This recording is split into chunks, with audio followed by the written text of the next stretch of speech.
السلام عليكم ورحمة الله وطابت أوقاتكم بكل خير أعزائي المتابعين.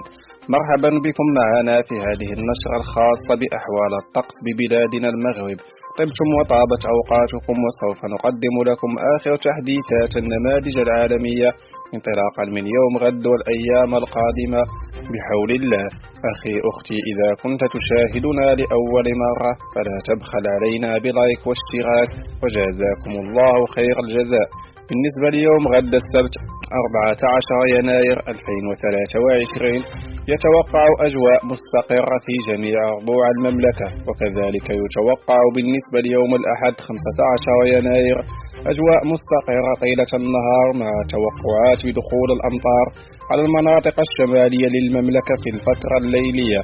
أمطار بمشيئة الله متوقعة على كل من طنجة وكذلك تطوان وبعض القطرات على سبتة، وأمطار على أصيلة والعرائش وكذلك للميمونة. وفي صبيحة يوم الاثنين 16 يناير بمشيئة الله أمطار ضعيفة إلى متوسطة على باب برد سيدي سليمان وكذلك الرباط، وقطرات على الدار البيضاء ومدينة الجديدة. بالنسبة ليوم الثلاثاء بمشيئة الله تبارك وتعالى أمطار ضعيفة إلى متوسطة متوقعة على كل من سبتة طنجة تطوان وأصيلة وشفشاون، وكذلك أمطار حاضرة على العرائش وللميمونة وكذلك سيدي علال التازي وباب برد. وتنتقل هذه التساقطات بمشيئة الله تعالى في الفترة الزوالية إلى المناطق التالية: قطرات على الجديدة، أمطار ضعيفة على الدار البيضاء بن سليمان، وأمطار على الرباط وسيدي سليمان وقرية با محمد وسيدي علال التازي، وأمطار على كامنة ووزان وللميمونة وتبودة وتاونات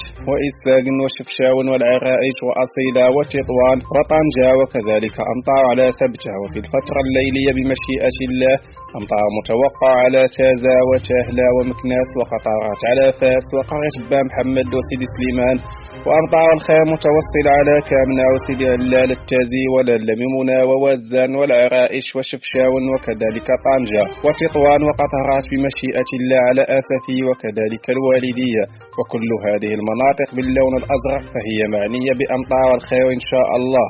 أما بالنسبة ليوم الأربعاء 18 من هذا الشهر يتوقع دخول أمطار على مدينة وجدة وكذلك بركان، وأمطار حاضرة على جرادة والدريوش والناظور والحسيمة، وقطرات على إساكن وتازا وتهلا وفاس، والثلوج أيضا ستكون حاضرة على المرتفعات. أمطار بمشيئة الله على كل من خنيفرة ووالماس وإفران وواد زم وزاوية الشيخ وخريبقة والبروج وبن قرية واليوسفية، وقطرات على سطات وبرشيد أولاد سعيد والقارة وكذلك مدينة الرباط. أمطار على سيدي علال التازي والعرائش وأصيلة، وقطرات على مدينة طنجة. وفي الفترة الزوالية قطرات بمشيئة الله على سطات وبن قرير، وكذلك الأمطار على بن ملال وخنيفرة وزاوية الشيخ.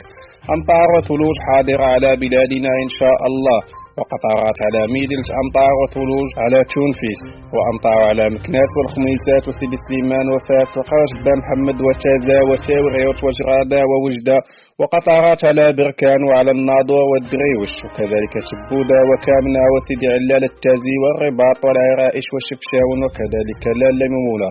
كل هذه المناطق معنية بأمطار الخير. وفي الفترة الليلية بمشيئة الله يتوقع أمطار أيضا وثلوج على كل من مرتفعات تبانت وكذلك أوكيمدن، والأمطار على أزلال وأكادير، وأمطار وثلوج على إيملشيل وكذلك تونفيت ميدلس. أمطار بمشيئة الله وثلوج على سكورة إماداز، كذلك أمطار على مكناس وكذلك تاوريوش، وأمطار حاضرة بمشيئة الله على مدينة وجدة، وثلوج على جرادة، وأمطار على بركان والناظور والحسيمة، قطرات على مدينة أصيلة. إذا أعزائي المتابعين كل هذه المناطق فهي معنية بأمطار الخير ولله الحمد. نسأل الله الثبات لهذه التوقعات.